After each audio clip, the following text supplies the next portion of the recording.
ቃል ከማር ይልቅ ይጣፍጣል።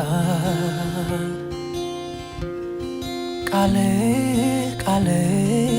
ከማር ይልቅ ይጣፍጣል። ይለያል፣ ይቀድሳል፣ አስተዋይ ጠቢብ ያደርጋል። ቃል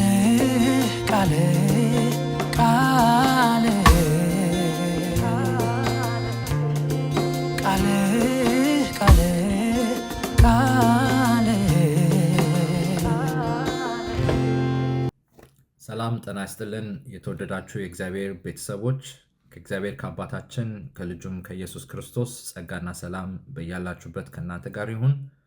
ወንድማችሁ ታምራት ኃይሌ ነኝ ከለንደን። የዛሬውንም አገልግሎት በፊታችሁ ይዤ የመጣሁት በቀደሙት ቀናቶች እግዚአብሔር ሲባርከን የነበረውን ሐሳብ ዛሬም አንስተን ከእሱ ስር ሆነን አብረን ሁላችንም እንማራለን። የትምህርታችን ዋናው ሐሳብ የሚገኘው በዕብራውያን ምዕራፍ 10 ቁጥር 23 ላይ የተጻፈው መልእክት ነው። የተስፋን ቃል የሰጠው የታመነ ነውና እንዳይነቃነቅ የተስፋችንን ምስክርነት እንጠብቅ በሚል ሐሳብ ስር እስከ መጨረሻ አጽንቶ የሚይዘንን የእግዚአብሔርን ታማኝነት እየተመለከትን ቆይተናል ላለፉት ቀናቶች። ዛሬ ደግሞ እስከ መጨረሻው ጽና በሚል ሐሳብ ቅዱሳንን እኔንና እናንተን በክርስቶስ የጸደቅነውን በክርስቶስ ስራ ምክንያት ስሞቻችን በሕይወት መጽሐፍ የተጻፈውን ከሞት ወደ ሕይወት የተሻገርነውን ከእግዚአብሔር ጠላትነት ወደ እግዚአብሔር ወዳጅነት እንድንለወጥ የበቃነውን ሰዎች እስከ መጨረሻ ድረስ መጽናት እንደሚያስፈልገን ቃሉ ይመሰክርና ያስተምረናልና እሱን አብረን እንማራለን። የትምህርታችን ሐሳብ ዕብራውያን ምዕራፍ 12 ቁጥር 1 እና 2 ላይ የተመረኮዘ ነው። እሱን እናነባለን። እንግዲህ እነዚህን የሚያህሉ ምስክሮች እንደ ደመና በዙሪያችን ካሉልን እኛ ደግሞ ሸክምን ሁሉ ቶሎም የሚከበንን ኃጢአት አስወግደን የእምነታችንን ራስና ፈጻሚውን ኢየሱስን ተመልክተን በፊታችን ያለውን ሩጫ በትዕግስት እንሩጥ። እርሱ ነውርን ንቆ በፊቱም ስላለው ደስታ በመስቀል ታግሶ በእግዚአብሔር ዙፋን ቀኝ ተቀምጧልና ይላል። በጸሎት እንጀምር። አባታችን አምላካችን ጌታችን ኢየሱስ ክርስቶስን መዳኛችን፣ የደህንነታችን ቀንድ፣ የኃጢአት የበደላችን ስርየት ምክንያት አድርገህ ስለሰጠህን በእርሱም ሞት ትንሣኤ መማልድ ምክንያት ዛሬ ቅዱሳን ተብለን እንድንጠራ ምክንያታችን ሆነህናልና ክበር ተመስገን። በደል ኃጢአታችን የተደመሰሰበትን በሕይወት መዝገብ ላይ ስሞቻችን የቀለምበትን የክርስቶስን ደም ተማምነን ዛሬም በዙፋን ፊት እንቀርባለን። ምሕረትን አድርግልን። በደል ኃጢአታችንን ይቅር በለን። የቃልን ምስጢር አብራለን። ዛሬም እስከ መጨረሻ ድረስ የምንጸናበትን ጸጋ ስጠን። ጊዜና ሰዓቱን ተረከብ። አስተማሪያችን አንተ ሁን። በሕያው ልጅ በክርስቶስ ኢየሱስ ስም አሜን። እስከዚች የአገልግሎት ሰዓት ድረስ ባለፉት ቀናት የሕይወት ምስክርነታቸው አስቀምጠውልን ስላለፉት የእምነት ጀግኖች እያነሳን ከእነርሱ ሕይወት ስንማር ሰንብተናል። የእነርሱን ከእግዚአብሔር ጋር የነበራቸውን የሕይወት ጉዞ አንስተን ስለ እነርሱ ስናወጋ ታሪካቸውን አዋቂዎች ለመባል ወይንም ደግሞ በተጠየቀን ጊዜ ስለ እነርሱ ዝርዝር ትንታኔ ለመስጠት ሳይሆን ወይም ደግሞ ገድለ እምነታቸውን ለመናገር ብቻ ሳይሆን የዕብራውያን ጸሐፊ እንደነገረን እኛ ደግሞ ሸክምን ሁሉ ቶሎም የሚከበንን ኃጢአት አስወግደን የእምነታችንን ራስና ፈጻሚውን ኢየሱስን ተመልክተን በፊታችን ያለውን ሩጫ በትዕግስት እንድንሮጥ ይህ የታመነው ምስክር በእኛም ሕይወት እንዲተገበር መሆኑ ግልጽ ነው። ጸሐፊው የዕብራውያን ጸሐፊ አጽንዖት በመስጠት ከቀደሙት የእምነት አባቶች እና እናቶች ይበልጥ እኛ ደግሞ እንደ ደመና የከበበን ብዙ ምስክሮች ያሉን ስለመሆናችን ተናግሮ የከበደንን ሸክም አውርደን እንዲሁም ደግሞ ቶሎ የሚከበንን ኃጢአት አስወግደን የእምነታችንን ራስና ፈጻሚ በሆነው በኢየሱስ ክርስቶስ ታምነን በፊታችን ያለውን ሩጫ በትዕግስት እንሩጥ ይለናል። ይህ ማለት ምስክርነታችን ወይም ምስክሮቻችን እንዳሉ ሆነው ከፊታችን ልንሮጠው የሚያስፈልገን ሩጫ እንዳለ ጠቋሚ ነው። ጳውሎስ በሕይወቱ መጨረሻዎቹ ጊዜያት በእምነት ለወለደው ለጢሞቴዎስ እንዲህ ሲል ይመክረዋል። በመስዋዕት እንደሚደረግ የእኔ ሕይወት ይሰዋልና የሚሄድበት ጊዜ ደርሷል። መልካሙን ገድል ተጋድያለሁ፣ ሩጫውን ጨርሻለሁ፣ ሃይማኖትን ጠብቄያለሁ። ወደፊት የጽድቅ አክሊል ተዘጋጅቶልኛል። ይህንንም ጻድቅ ፈራጅ በሆነው ጌታ ያን ቀን ለእኔ ያስረክባል። ደግሞም መገለጡን ለሚወዱት ሁሉ እንጂ ለእኔ ብቻ አይደለም ብሎ በሁለተኛ ጢሞቴዎስ ምዕራፍ 4 ከቁጥር 6 እስከ 8 ድረስ እንደተጻፈው ጢሞቴዎስን እንደዚህ ብሎ ይመክረዋል።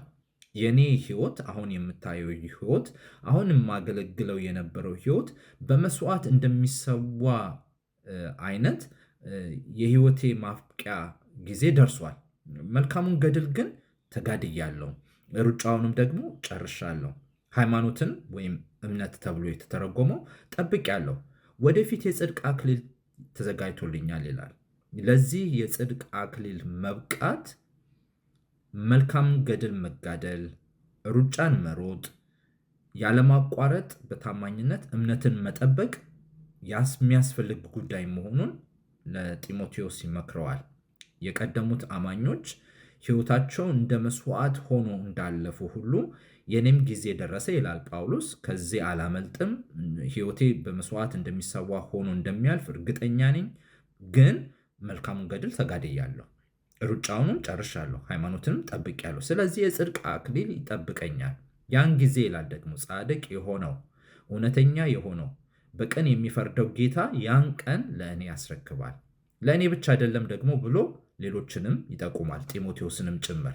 ሌሎችንም ደግሞ ሲል እኛንም ተመልክቶ በዚህ እውነት ላይ ደግሞ በእማኝነት የሚያምኑትን አማኞችንም አጠቃሉ።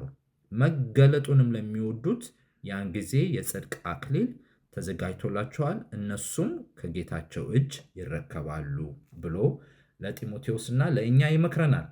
ከዚህ የተነሳ በክርስቶስ ኢየሱስ የድነት ሥራ ቅዱሳን ተብለን ለመጠራት የበቃን የእርሱ ተከታዮች በትዕግስት የእምነታችንን ራስና ፈጻሚውን ኢየሱስን እያየን ከፊታችን ልንሮጠው፣ በእምነት ልንጋደለው፣ እውነትንም በንጽህናው ልንጠብቀው የተገባ ሕይወት አለ።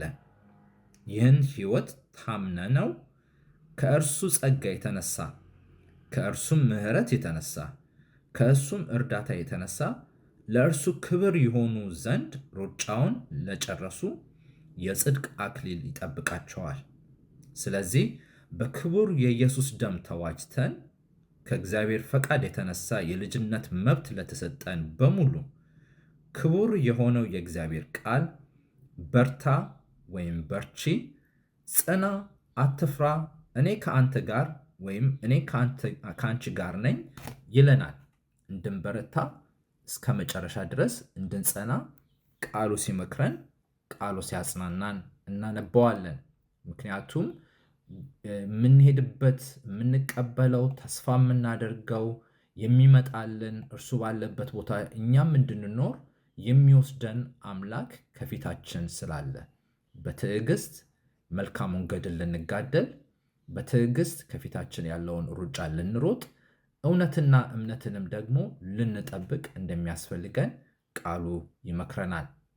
የያዕቆብ መልእክት ምዕራፍ 1 ቁጥር 12 በፈተና የሚጸና ሰው የተባረከ ነው፣ ከተፈተነ በኋላ ለሚወዱት ተስፋ ስለ እርሱ የሰጣቸውን የሕይወትን አክሊል ይቀበላልና። ይህ የተባረከ ነው ሰው የተባለው ሰው በፈተና የሚጸና ነው። ፈተና አለ። አዎ፣ የፈተናው መጠንና ስፋት፣ ብዛት፣ ጥልቀት የተለያየ ነው እንደ ሰውየው። ግን በጸና ቁጥር በረከት ከጌታው ይቀበላል። ከተፈተነም በኋላ ይላል። ጊዜያዊ ፈተናው ጊዜያዊ መሆኑንም አመልካች ነው። ከተፈተነ በኋላ ግን ተስፋ ስለ እርሱ የሰጣቸውን የሕይወት አክሊል ይቀበላል ይላል። የሕይወት አክሊል እንደሚጠብቀን ያሳስበናል። የዮሐንስ ራእይ ምዕራፍ 2 ቁጥር 10 እስከ 11 ልትቀበለው ያለውን መከራ አትፍራ፣ እነሆ እንድትፈተኑ ዲያብሎስ ከእናንተ አንዳንዶቻችሁን በወህኒ ሊያገባቸው አለው። 10 ቀንም መከራ ትቀበላላችሁ። እስከ ሞት ድረስ የታመንኩን የሕይወትንም አክሊል እሰጥሃለሁ። መንፈስ ለአብያተ ክርስቲያናት የሚለውን ጆሮ ያለው ይስማ። ድል የነሳው በሁለተኛው ሞት አይጎዳም ይለናል። በዚህ የዮሐንስ ራእይ መልእክት ባነበብናቸው 2 ቁጥሮች ውስጥ ያለውን ሐሳብ ስንመለከት ዋናው ሐሳብ እስከ ሞት ድረስ የታመንኩን የሚል ነው። እስከ የት ድረስ? እስከ ሞት ድረስ የታመንኩን የሕይወትንም አክሊል እሰጥሃለሁ። አሁንም ደግሞ ቃሉ የሚመሰክርልን የሕይወት አክሊል ተዘጋጅቶልናል። ከኛ የሚጠበቀው እስከ ሞት ድረስ ታማኝ መሆን ነው። በመጨረሻ አንደኛ ጴጥሮስ ምዕራፍ 5 ቁጥር 4 እናነባለን። የእረኞችም አለቃ በሚገለጥበት ጊዜ የማያልፈውን የክብርን አክሊል ትቀበላላችሁ ይላል። ይህ የእረኞች አለቃ የሆነው በጎቼ ድምፄን ይሰማሉ፣ እኔም በጎቼን አውቃቸዋለሁ፣ እነሱም እኔን ያውቁኛል፣ በምመራቸው ቦታ ሁሉ ይመራሉ ብሎ እንዳለ እውነተኛ የበጎች እረኛ እኔ ነኝ ብሎ በዮሐንስ ላይ እንዳለው አሁንም ጴጥሮስ የሚመሰክርልን እውነተኛ የበጎች አለቃ አለ። ይህም የአለቃ ደግሞ የሚገለጥበት ጊዜ አለው።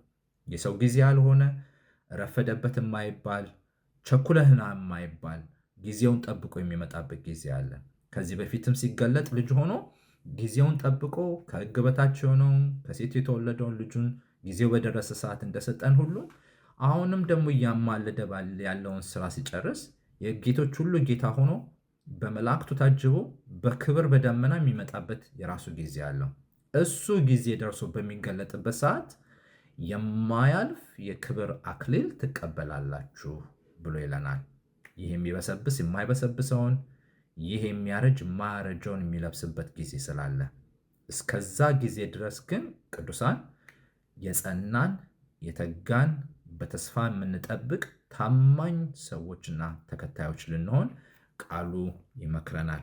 እስከ መጨረሻ ስንጸና የክብርን አክሊል ልንቀበል በእርሱ ስራ ከእርሱ ስራ ለእርሱ ስራ በቂዎች ሆነን ቅዱሳን ሆነን እንቆጠራለን። እግዚአብሔር ሁላችንንም ለዛ ያብቃን። እግዚአብሔር የዘላለም አባት ስለተሰጠን ተስፋ እናመሰግንሃለን። በክርስቶስ ኢየሱስ በቂዎች ተደርገን ተቆጥረናልና እናመሰግንሃለን። በክርስቶስ ኢየሱስ ከሰራው ስራ የተነሳ የዘላለም መንግስት የዘላለም ሕይወት ወራሾች ለመሆን ተቆጥረናልና እናመሰግንሃለን። ኢየሱስ ክርስቶስ ከሰራው የጽድቅ ስራ የተነሳ እኛም ቅዱሳን ተብለን ለመጠራት በቅተናልና እናመሰግንሃለን። ኢየሱስ ክርስቶስ ከፈጸመው መስዋዕትነት የተነሳ የበደላችንን የኃጢአታችንን ስርየት ስለተቀበለን ከፍርድ ከዘላለም ጥፋት ተሻግረን ወደ ዘላለም ሕይወት መሻገር ሆኖልናል። በአባታችንን መንግስት ደግሞ ካህናት፣ ቅዱስ ሕዝብ፣ የተመረጥን ትውልድ ለመባል በቅተናልና እናመሰግንሃለን። በዚህ እውነታ እስከ መጨረሻ ድረስ እንድንጸና እርዳን። በመከራ እንድንታገስ፣ በተስፋ እንድንጸና፣ አብረን ያለህ አምላክ መሆኑን እንዳንረሳ ጸጋህን አብዛለን። ስላስተማርክን ቃል ክብር ምስጋና ላንተ ይሁን። በክርስቶስ ኢየሱስ ስም እንጸልያለን፣ አሜን። እግዚአብሔር አምላካችንን ስለዚህ ተስፋ ቃሉ የተመሰገነ ይሁን። ቅዱሳኖች እስከ መጨረሻ ድረስ በጸጋው መጽናት እንድንችል ሁላችንንም እግዚአብሔር ይርዳን። በሚቀጥለው የቃሉ ማዕድ እስክንገናኝ ድረስ ምሕረትን፣ ቸርነትን እና በጎነትን ለሁላችንም ከእግዚአብሔር ዘንድ እመኛለሁኝ። እግዚአብሔር ይባርካችሁ።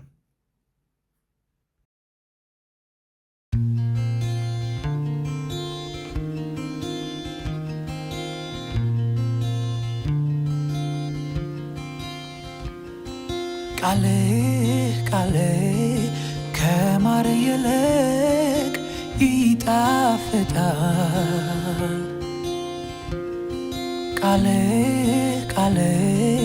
ከማር ይልቅ ይጣፍጣል። ይለያል ይቀድሳል አስተዋይ ጠቢብ ያደርጋል ቃልህ ቃልህ ቃልህ ቃልህ